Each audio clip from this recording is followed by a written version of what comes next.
and welcome to the Tao of Our Understanding Recovery Podcast. My name is Omar Pinto, the host of the Shair Podcast and a founding member of the SRC, the Shair Recovery Community. In the SRC, we have a number of live online recovery meetings every week on a number of different topics. This podcast is only one example of the content provided to our members. In this meeting, a chapter of the Tao Te Ching is discussed every week as to how it relates to recovery. I hope you enjoy this week's podcast episode. Hey guys, Buddy C would like to welcome everyone today to the November 14th, 2019 Tao Te Ching meeting for the Shair Recovery Community. I think the Tao is probably, the teaching of the Tao is the closest thing to a recovery higher power that I have seen anywhere. It just fits so well. I firmly believe at this point that someone could come into recovery and have no God belief whatsoever and recover. I really believe that from what I've learned in the Tao Te Ching.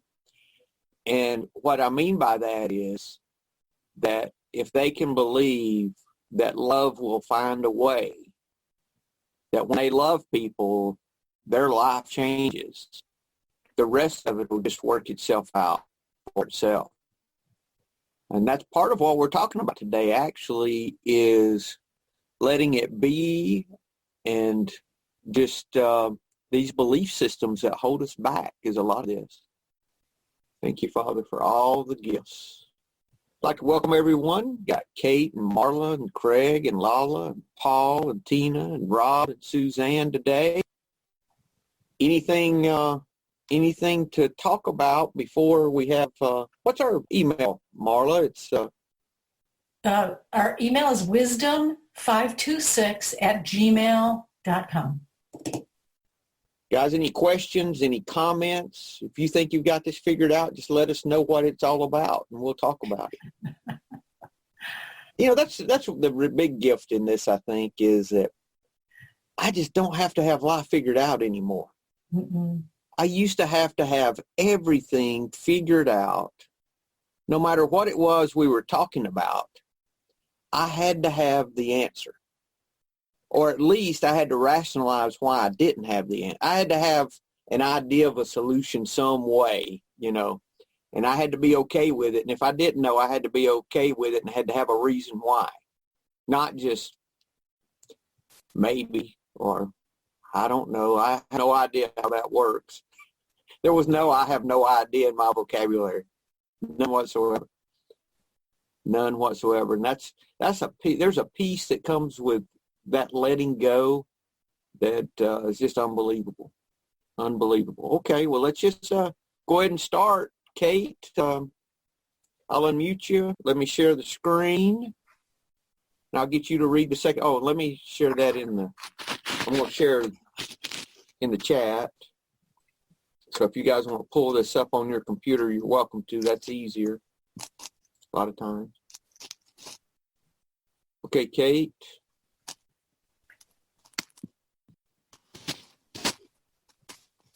All right. First translation. Under heaven, all can see beauty as beauty only because there is ugliness. All can know good as good only because there is evil. Therefore, having and not having arise together. Difficult and easy complement each other. Long and short contrast each other. High and low rest upon each other. Voice and sound harmonize each other. Front and back follow one another. Therefore the sage goes about doing nothing, teaching no talking. The 10,000 things rise and fall without cease, creating yet not possessing, working yet not taking credit. Work is done, then forgotten. Therefore it lasts forever. Second translation. When people see some things as beautiful, other things become ugly. When people see some things as good, other things become bad. Being and non-being create each other. Difficult and easy support each other. Long and short define each other. High and low depend on each other. Before and after follow each other. Therefore the master acts without doing anything and teaches without saying anything.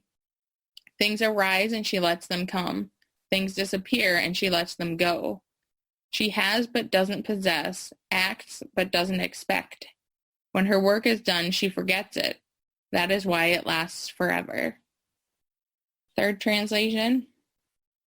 When people see things as beautiful, ugliness is created. When people see things as good, evil is created. Being and non-being produce each other. Difficult and easy complement each other. Long and short define each other. High and low oppose each other. Fore and aft follow each other. Therefore the master can act without doing anything and teach without saying a word. Things come her way and she does not stop them. Things leave and she lets them go. She has without possessing and acts without any expectations. When her work is done, she takes no credit. That is why it will last forever. Final translation. If something looks beautiful to you, something else must be ugly. If something seems good, something else must seem bad. You can't have something without nothing. If no job is difficult, then no job is easy. Some things are up high because other things are down low. You know you're listening to music because it doesn't sound like noise. All that came first, so this must be next. The masters get the job done without moving a muscle and get their point across without saying a word. When things around them fall apart, they stay cool. They don't own much, but they use whatever's at hand. They do the work without expecting any favors. When they're done, they move on to the next job. That's why their work is so damn good. Guys, thoughts? Tons of thoughts. He's speaking about the dualities that have to exist. They coexist with each other. And, that we shouldn't really be judging them. We should be living within them with a sense of equanimity and peace, and to refrain from judging whether it's good or bad or beautiful or ugly. Marla, did you listen to the latest What's This Now? Half of it. It's Dr. Totten's talking about that, actually. He's talking about that idea. We have this idea of yin and yang where it's these opposing opposites, like it's good, bad, black, white. Mm-hmm. And what I gathered from his conversation, which fits right in with this, is that nothing is absolutely white and absolutely black. It's all a mix. Before and after follow each other, mm-hmm. front and back. That's not opposites. That's just two parts of the whole. So that's kind of, I think, the idea in this is, you can't have something without nothing. Okay. So we just accept what is as it is. Exactly. Not try to change it or label those labels. We were talking about that last week too, I think. Taking and labeling all these things and trying to create this world as we think it should be. Oh yeah, Craig, go ahead. What you got, Craig? Just what you're talking about with the yin and the yang. Yep. It's just showing there's a balance in life, and I think that if we see too much of one, we miss everything from the other one.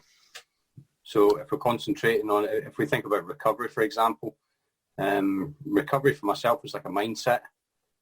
I have to have that positive mindset. Where'd you go? Where'd you go? Where am I? There. There I'm, right, okay. Right, sorry, yeah, right. So recovery is like a mindset. You have to have a really positive outlook on recovery. Otherwise, a lot of things that happen in recovery are going to start grinding you down and wearing you out. I think if you start to concentrate on the negative things that are going on, then you're going to really struggle to see the positives and the positive outcomes that we can actually go through when we come through recovery. A lot of us suffer from PAWS, which is post-acute withdrawal syndrome, and it's really, really tough to get through. You can go through insomnia, depression, not talking to anybody, isolating. And if we kind of get stuck into that mindset, then it's really, really difficult to actually come through the other end. I think being able to see the long-term effects of what we're actually working for is beneficial to everybody. So it's not concentrating on just that one thing. We have to be able to see the beauty of everything else. And I think changing the way we perceive what's going on, too, has a lot to do with that. Lala? Yeah, I was going to say that, too. I've tried to put this into practice because this labeling, trying to detach myself from the labeling, because, we study a lot of that in the Buddhist book study I'm in, and it really does change your point of view when you make it a practice, because I have to practice it. I think naturally we all say, this is good, this is bad. But I catch myself now when I'm starting to label something as good or bad, or if I even say it out loud to somebody, I'm like, no, hold on. And I detach myself from it and look at it from it just is. It just is. It's not good or bad, and I often think of like that story of the neighbor with the horses, this isn't that Buddy tells about it, not being good or bad, time will tell. But if you do remove yourself from the label, it just opens up a whole nother world. I have put this into practice, and I think it's an interesting shift that happens. Not necessarily better or worse, just a shift. But I guess my question was the second part of it. I definitely understand the duality part, but this whole thing about work never being done, or I don't have it in front of me, but does anybody have an insight into what the second part is aiming toward? Craig? Hold that thought, Lala, because I want to get into that, because it has to do with Wu Wei and what we think of as effortless effort. I have something. There's two thoughts in this I really want us to talk about. The first is the one we're talking about now, and the second is the one you brought up. So those two thoughts are I think part of what I saw in this. Craig? Just what Lala was saying about perceptions and labeling things. I think if we start to go down that road too early, then we're really asserting our will on things, and we're trying to control things. So if I'm seeing something that's good, then that's my perception of something good, and my perception of something good can be quite completely different to everybody else's. So I think what this one's talking about is just getting out of your own way and just seeing things for what they truly are. I mean, how many times have we seen things in life that we thought were bad things ended up being good? Listen to about every other country song and get that message, How about all the things that the worst thing that could have happened to me in my thinking was to have a problem with alcohol. But in hindsight, y'all know where I'm going. Yeah. It was the best thing that had happened to me, because it was through that gift, really, of alcoholism that I learned to first surrender in one little thing. And then it opened the door to start to learn to surrender in all these other things, all these other parts of life. It's almost like when we talk about hitting rock bottom, when you with your alcoholism or addiction, you almost have to hit rock bottom in order to see that there's a better way to live. We're never taught to surrender in life. We're never taught how to be powerless. I mean, even Christianity, I never was taught. I never heard it. Maybe it was taught and I just didn't hear it, but I certainly wasn't ready. I never was taught in business. I'm taught the opposite. I'm never taught how to live paradoxically, that where I help you, it helps me. How in the world does it help me to let go of anger if I pray for you? someone I don't even know nothing about, and even if I don't even mean the prayer, if it's just empty words, how I can feel relief from that. And that's what this is talking about, is learning how to live powerless. Paul? Yeah, that goes back to what we were talking about last week about learning from our mistakes. I mean, all my greatest lessons come from my failures. And without those, we can't build on those things. So I learn more from my mistakes than I do from my successes. For Agreed. Sure. I learned from my failures, and I'm grateful for my successes. I think that's a quote from one of the daily reflections. And that's really the way it works, Paul. So those things I think are bad really aren't. They're not good or bad. I was thinking about relating this to nature. Day and night. The day doesn't resist the night and try to take over more of the day. It just says, okay, it just flows through like it's supposed to. Winter and summer. We can't do without a winter. As much as I hate cold weather, we need cold weather. As much as I dislike rainy days, we need rainy days.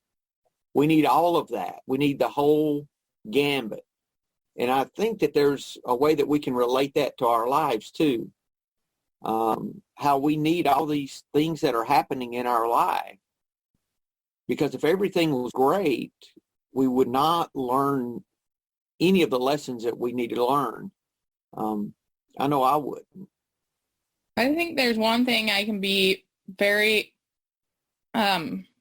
appreciative of in understanding like how good I have it now compared to how badly I had it in the past in my addiction, even in little things like, like I have electricity and running water. In the past, I know that that's a really good thing to have now because of the bad that happened in the past. I've lived in places where there wasn't running water. And if I had, that seems like, oh, that experience must have sucked. Yeah, it did. But because of that negative experience, now I have an appreciation, like when I'm feeling really like, oh, life is awful, I can be like, well, isn't that awful? Look at this thing that I appreciate that I have now. That's the great thing about gratitude. Gratitude can bring us around every time. If I'm ever in a situation and I do not know how to handle it, let's say it's just dominating me. I'm upset with someone is usually what it is. I'm starting to get angry. And I can't quite put my finger on why, but I'm mad, right? Can't laugh. And I'm just angry. If I can turn to gratitude in that moment, I can start to get right size no matter what's going on. If I can look at gratitude, that helps it. Just like you're talking about, Kate, just like you're talking about. You're grateful you have running water now. It seems like such a small thing, but it's a huge thing. And if I didn't have that bad, like that technically bad experience, I wouldn't see the good in the experience that I have now. Yeah, exactly. Exactly. Tina? When I hear about the running water, and I've never experienced having to live without running water in terms of living, cooking, brushing your teeth, things like that. But I think about it just being there or the absence of it being there. When I went to visit my Indian reservation in Washington State, it was in the medicine house where they didn't have running water or electricity. But we stayed there for 4 days, and it was really one of the best experiences that I've ever had. They cooked on a wood-burning stove. Everything was by candlelight. The salmon was fresh. But I just thought, how do these people do this and live such an amazing life without running water, electricity? I mean, they just figure it out from like back in the day. But like I said, I haven't lived there, but I look at things like with or without, and then trying to without judging what it is. I think about things like that, and I think about when I was in, one of my gratitudes is freedom, because when I was in rehab, we didn't have the freedom to go outside when we want to do these things. But I think, okay, so that was good for me though at the time, because it taught me to appreciate, I guess. And Buddy said it when he said the word gratitude. It's either we're grateful for it, but that's not a judgment, I don't think. It's just a feeling. But I've never really thought about it in a lot of these terms that we're talking about, that it can just be, we can be grateful without putting a judgment on it. Exactly. And if we can learn to be grateful for what appears to be negative things, Tina, that's where my real freedom lies. There's nothing that's been negative in my life that I can't find some way to find some gratitude. Not necessarily for the thing happening. That's not what I'm saying. But what I'm saying is what I learned from that, how I learned to surrender out of that, whatever it was. I've been able to learn how to, I don't say be a bigger person, but to be a lesser person really would be the way to say that, I think. A couple of thoughts on this whole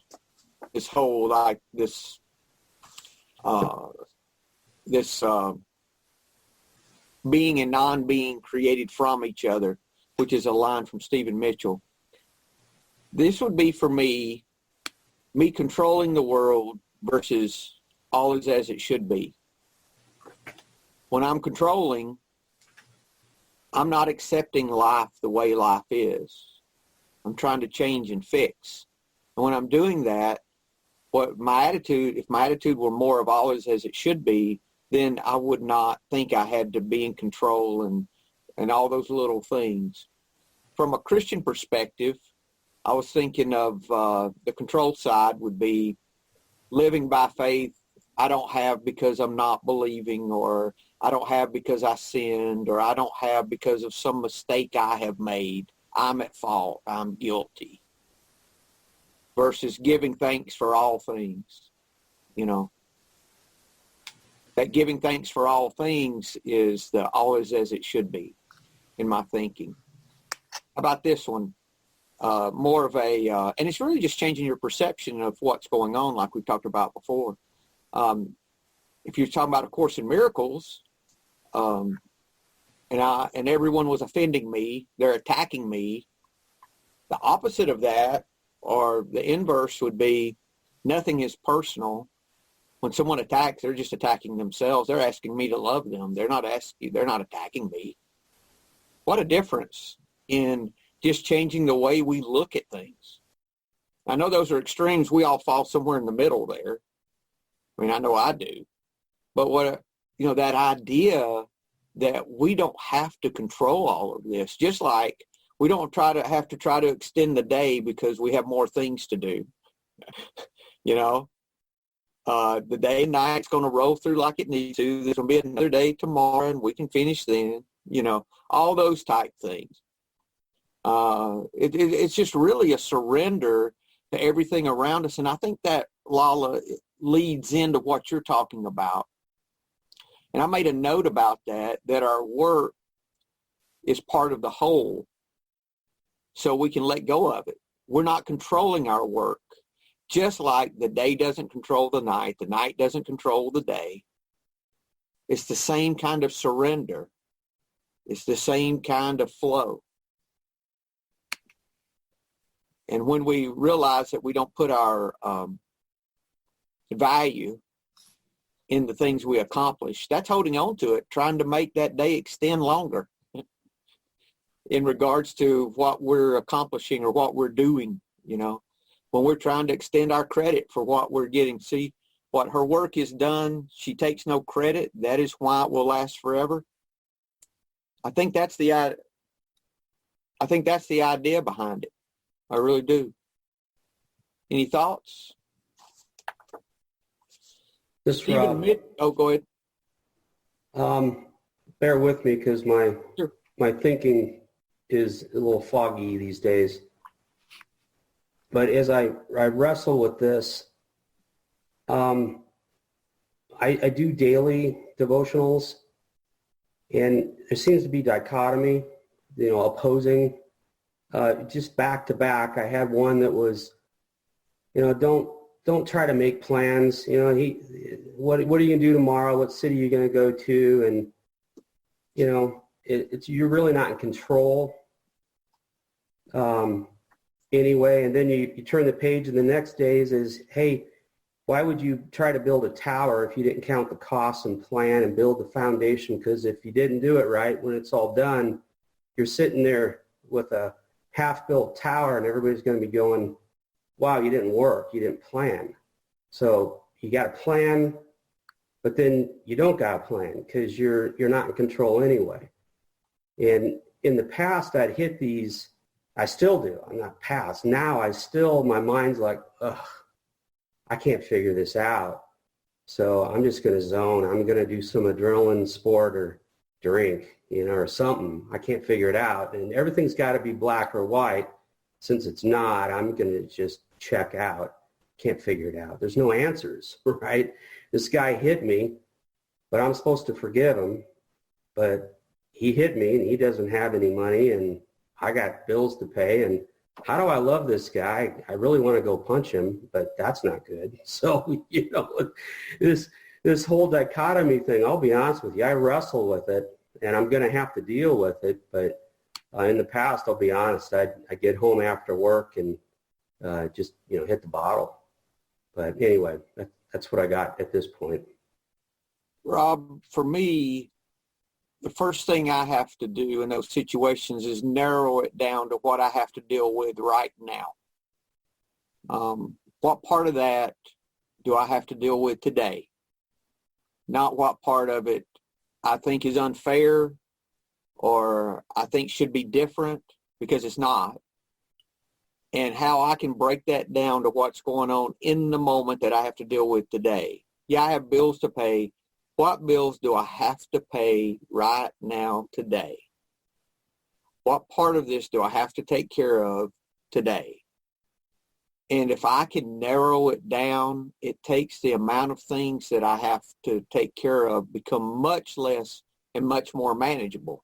I mean, you come from a project management background. That's part of the tools I'm sure you learn with project management is to have, what you've got to get done for today, and then your forecast of all these other things so you're lined up. Now, I think what happens a lot of times when we start thinking about this, we think it means everything. For example, okay, I'm supposed to just live in the moment, so that means I don't have to make any plans. I don't have to do anything except just be in the moment. Well, I don't think that's what it was talking about. I think what it was talking about, the way I understand it, it seems to work for me, is I'm open to what's going on in the moment, but yet, I still have longer term plans, but I don't get caught up in those plans if they don't work out exactly the way that that I'm planning on them to be. What seems to happen for me is that things just fall in place that I may not be expecting. And it happens a lot more in the momentary stuff, because I found out there's a lot of things I planned off in the future that I really didn't have to plan that far out. I chose to for a lot of things. There are a few things. I mean, we're going on vacation. We made reservations. We decided whether we were going to make the reservations, with cancellation insurance or not. That was a decision we made. You make decisions that are outside of today, of course.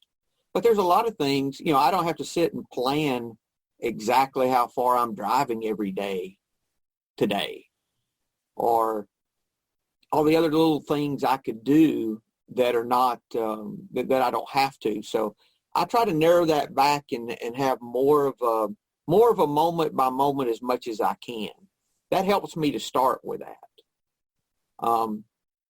And the second part of that really helps my acceptance, because I find out a lot of my angst is not in the things that have to be done. My angst is in that things are not the way I think they should be. So it's a whole nother deal. It's not the same thing, So when my angst is in, Greg, it is all about powerlessness. And learning how, because the first thing I have to do, Rob, when I get in those situations is if I can apply the program to that situation like I applied the program to alcohol. What were the steps I took that helped me to be powerless over alcohol? Okay, how can I duplicate those steps with whatever this issue is or this problem or whatever it is that we're talking about? And for me, I have to do that with a sponsor because I have to get it out of my head, get it on paper, and look at it and get someone, because as long as it's up here spinning around, I'm not going to see it correctly. I'm not going to see it clearly. I never see it 100% correct, but I'm for sure not going to see it correct enough for me to get some direction, because it's always part of that, self and powerlessness is always a mixture in there for me. It's always that way. But does that help any? Yeah, at the end of the day, I don't have control over very much. No. And what I would suggest doing, what worked for me was working the steps with a sponsor. And, that's all I know. And through working the steps, I learned the tools I needed that opened up the door so we could talk about things like this. So there's a lot of good things there. If you ever want to PM and talk offline, I'm happy to do that with you to, if that'll help you any. But the first thought on this is this whole idea of everything's as it should be. Stop trying to change it. If it's too good, I see people all the time in Georgia that did not like it being cold in Michigan, Marla, so where they move? They move here. They don't try to change Michigan. They come here and try to change Georgia again. But anyway, that's another story. But that's what we do. We change, there's some things we can control and some we can't. Stephen Mitchell, his act without doing anything in his translation, he says her actions are appropriate responses. Thus, they're effortless. This is part of what you're talking about, Rob, and you, Law. They're effortless because they're appropriate. They're not trying to control more than they should. She embodies compassion, yet she doesn't try to be compassionate. She doesn't struggle to make money, yet she enjoys spending it when it comes her way. She goes her own way, yet she accepts help gratefully and has no pride in walking alone. She's not elated by praise, not discouraged by neglect. This is talking about the sage. This is a description. She doesn't give even a moment's thought to right or wrong. She never has to make a decision. Decisions arise by themselves. How many of y'all have seen when you started living this way that truly is the way things work? Decisions just come about. You're almost like an observer in a lot of your life. I'm seeing head shake, yeah. She is like an actress who loves her role. The Tao is writing the script. Okay, there's a big book quote, page 62. This is the how and why of it. First of all, we had to quit playing God. It didn't work. Next, we decided that hereafter in this drama of life, God was going to be our director. He's the principal. We are his agents. Sounds a lot the same, doesn't it? Teaches without saying anything. Mitchell says that means the way she buys oranges or ties her shoelaces is a teaching. Her face is more eloquent than any scripture could be. That is why it lasts forever, not in time and space, but in quality. Yeah, talking about the director, letting go. letting the right answers arise by themselves. Any thoughts? I would encourage everyone to buy this Tao Te Ching, the definitive edition by Jonathan Starr. It is really good. He does his translation, then he does a line by line with a lot of the different words, so you can kind of make up your own translation if you want to. One thing he said in his translation, life and death are born together. Before and after arrive as one. Craig? Oh. I thought you had something, sir. Never mind. That's right. You didn't raise your hand. You just unmuted. You raised your hand. That's right. My apologies. Sorry. Technically, it was my computer that unmuted me. Okay. It's your computer's fault. That's fine.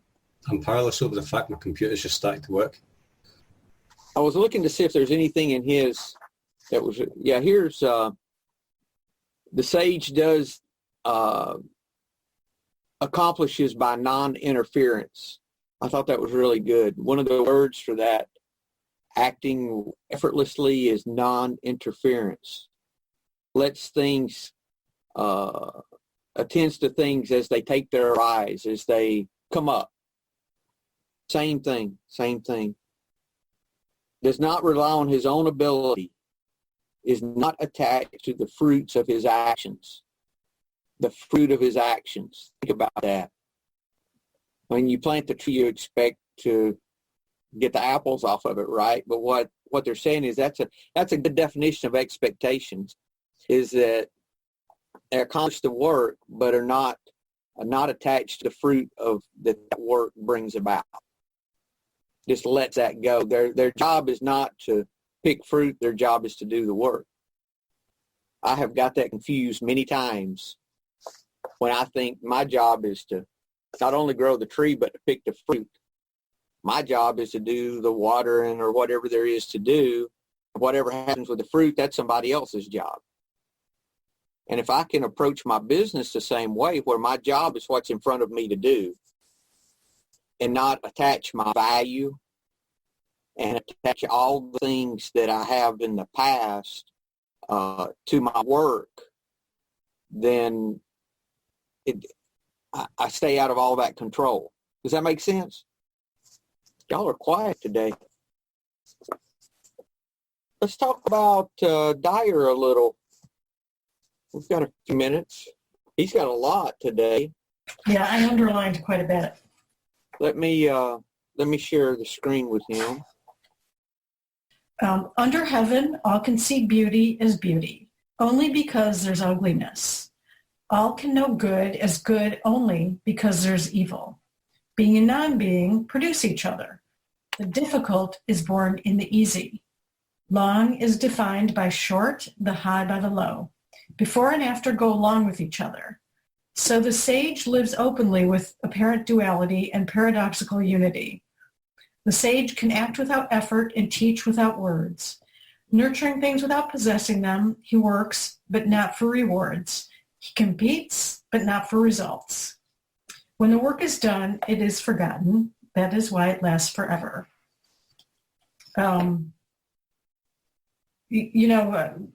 We also have to talk about the balance of how we balance these paradoxical dualities. And that's, to me, the sign of the yin and the yang. They're basically the same space. One's black, one's white, but they take up the same amount of space, creating a balance. And that's, I think, what he's talking about very much is balancing these two different systems of belief. And we're all a mixture of those things, right? Oh, absolutely. We're not one or the other, no matter what you're looking at or what, and no matter, there's a mixture of that influencing us at all times. But also knowing that each one depends on the other. It's, you can't just be, oh, woe is me and the universe is against me without believing that there's a light at the end of the tunnel. The universe isn't against you. That's my big thing. So I'm going to skip the first two paragraphs. The third paragraph begins with, what if you instead perceived all as a piece or a glimpse of the perfection of oneness? I think this is what Lao Tzu is suggesting with his description of the sage who lives openly with apparent duality and paradoxical unity. Imagine the perfect oneness coexisting in the apparent duality, where opposites are simply judgments made by human minds in the world of 10,000 things. Surely the daffodil doesn't think that the daisy is prettier or uglier than it is, and the eagle and the mouse have no sense of the opposites we call life and death. The trees, flowers, and animals know not of ugliness or beauty, they simply are, in harmony with the eternal Tao, devoid of judgment. If They only. just are, right, Marla? They just are. They just are. What if, and this is something I've been working on, what if I just accept my day as it is?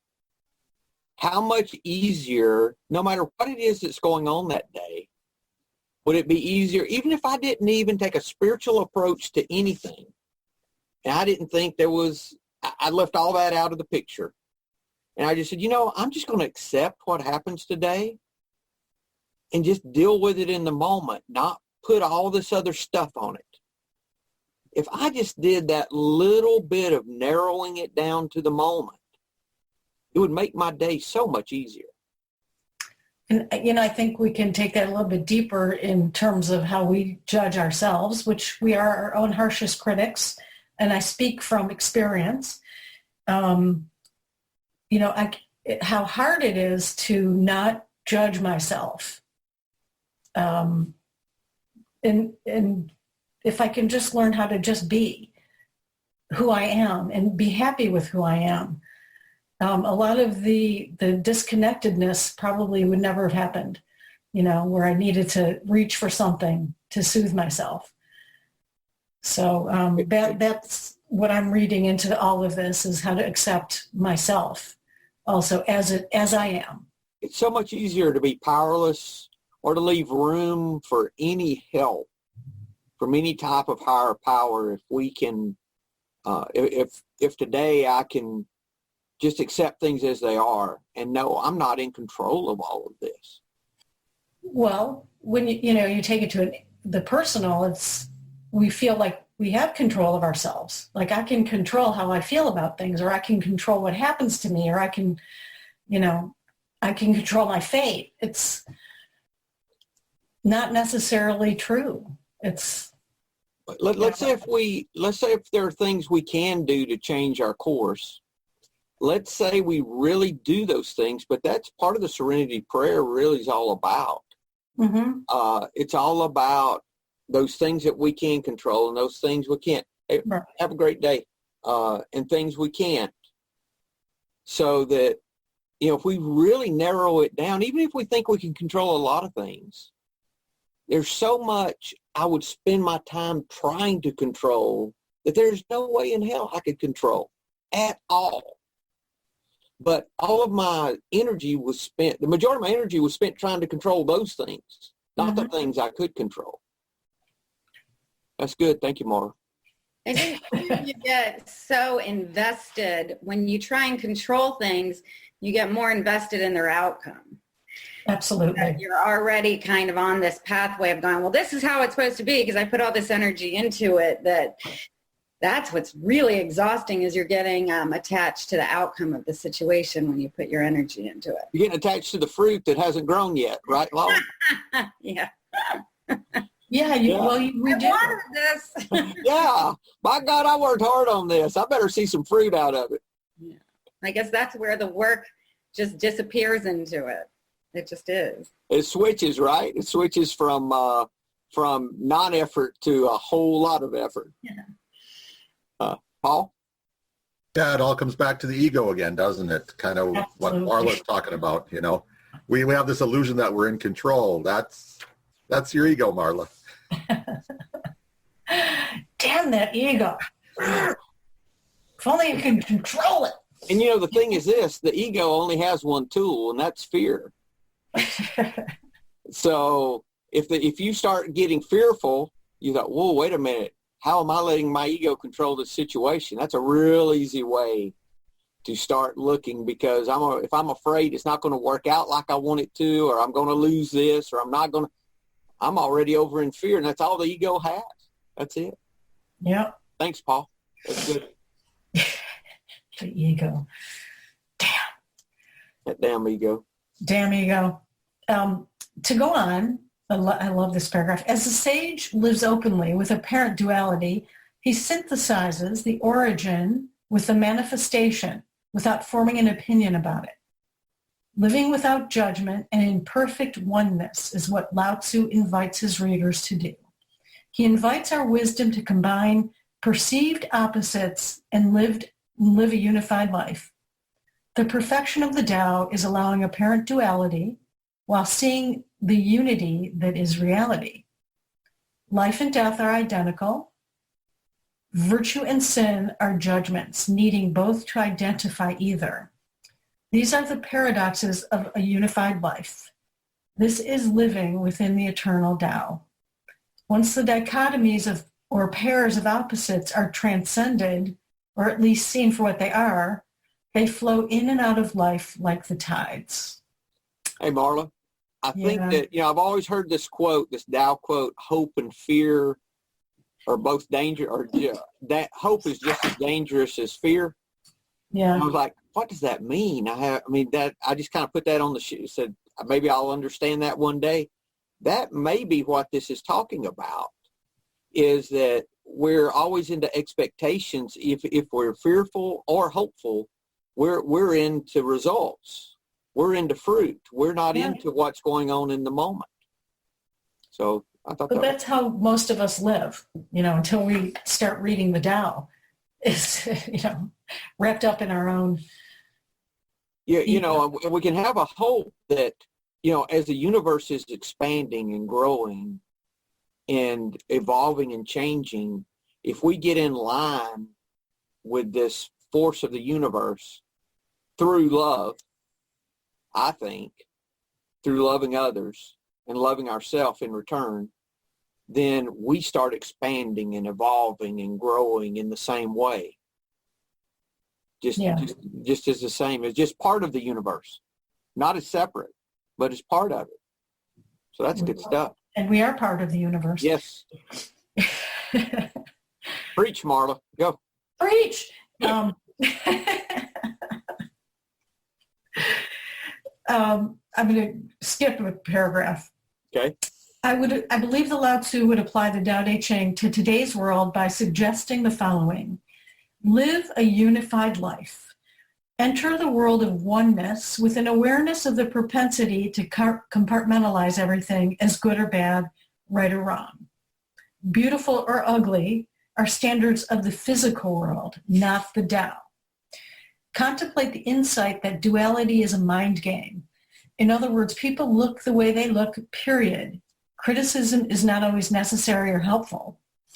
See the unfolding of the Tao inside everyone, including yourself, and be at peace with what you observe. Can't stand my fat thighs. Be a good animal and move freely, unencumbered with thoughts about where you should be and how you should be acting. For instance, imagine yourself as an otter, just living your otterness. You're not good or bad, beautiful or ugly, a hard worker or a slacker. You're simply an otter moving through the water or on the land freely, peacefully, playfully, and without judgments. When it's time to leave your body, you do so, reclaiming your place in the pure mystery of oneness. This is what Lao Tzu means when he says, when the work is done, it's forgotten. That's why it lasts forever. In other words, you don't have to leave your body to experience forever. It's possible to know your eternal self even in the embodied condition. When duality and judgment crop up, allow them to be a part of the perfect unity. When other people create dichotomies, you can always know oneness by practicing the Tao. Wow. Comments? I think he's hitting the nail on the head. Just be. Just be. Exactly. You got something else you want to read out of there, Marla? Well, I do love the effortless effort. I think let's read that next paragraph, that next, for Rob especially, because this answers part of your question with this, Rob. This next section does, about accomplishing much by trying less. Yeah. This helps put that into perspective. That's the Wu Wei. And yeah, effortless effort is something that I've known about for a long time. I heard about a long time ago, but just can't accomplish. Effort is one piece of the whole. Another piece is non-effort. Fuse these dichotomies, and the result is effortless action without attachment to outcome, which is what Lala was talking about. This is precisely how you dance with someone.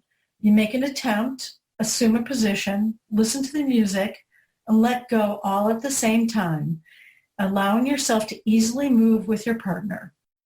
Combine the so-called opposites into the oneness of being without judgment or fear. Labeling action as a fine effort implies a belief that trying hard is better than not trying. But trying itself only exists because of beliefs about not trying. Attempting to pick up a piece of trash is really just not picking up the trash. Once you've picked it up, then trying and not trying are irrelevant. Understand that you can act without the implied judgment of words such as effort and trying. You can compete without being focused on an outcome.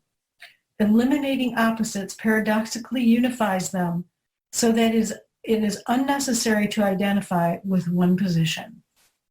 I imagine that in today's language, Lao Tzu would sum up the second verse of the Tao Te Ching in two simple words: just be. Just be without judgment. Oh, I got to read the last chapter, the last verse. Do the Tao now. Do the Tao today by noticing an opportunity to defend or explain yourself and choosing not to. Instead, turn within and sense the texture of misunderstanding, feeling it all the way through your physical system. Just be with what is instead of opting to ease it by traversing the outer world path of explaining and defending. Don't get caught up in the apparent duality of being right or wrong. Congratulate yourself for making a choice to be in paradoxical unity, a oneness where all of the spectrum simply is. Silently appreciate the opportunity along with your willingness to practice your sageness. So we're all sages. Hey, Rob, it may seem like when I first read this, being a guy that's done a lot of different business stuff, I thought, there's no way in hell this will work in the real world. You know? I mean, I just like, yeah, this guy lives off in Maui on the beach, and he does. The guy that wrote this, you know. I said, he don't know anything about what struggles I have every day to get people to do what they need to do, you know, blah, blah, blah, blah, blah. And all of a sudden, I'm all upset and angry talking about it. But I have found over time that approaching things in a powerless way really helps and really works. And it fashions everything because it's about everything. You know, there's no situation that cannot apply. It's just knowing how to surrender that situation. Similar to how with alcohol, there's no situation I had to drink in anymore. There's nothing that alcohol would accomplish, and I could be powerless in any situation concerning alcohol too. So I can see those similarities for me, and it teaches me how to start applying this in other areas and other ways, and it brings peace and joy. Thanks. I've got a lot of work to do. Don't we all? Oh, we do. I want to read. Yeah, I've got one thing real quick here, and this is Jonathan Starr's ideas on Wu Wei from this chapter.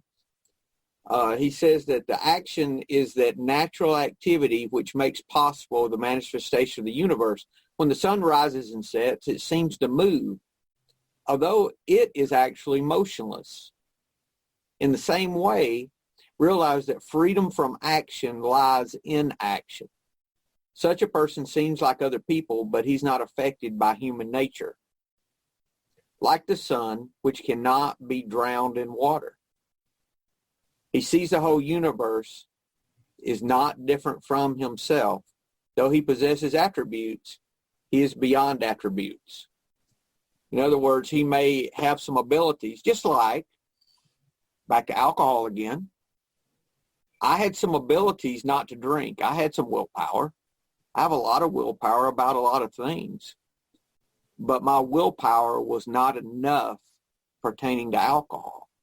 I had to learn this paradoxical truth of powerlessness and how that powerlessness opened the door for all kinds of abilities I didn't have. And then I learned, hey, I can do that in this other stuff too. And that is a big part of this effortless effort, this idea that we can move in an ease of life no matter what's going on and continue in this ease no matter the circumstance or situation. Things may not be the way we want them to be or be ideal in our thinking, but that doesn't mean we have to be angry and resentful or not have peace or joy going through things that are not peaceful or joyful. Guys, that's what I have. Any comments? Just be. I'll close with this one little phrase from Stephen Mitchell's translation. Things arise and she lets them come. Things disappear and she lets them go. She has but doesn't possess, acts but doesn't expect. When her work is done, she forgets it. That is why it will last forever. Just being, right? Just being. You guys have a great week.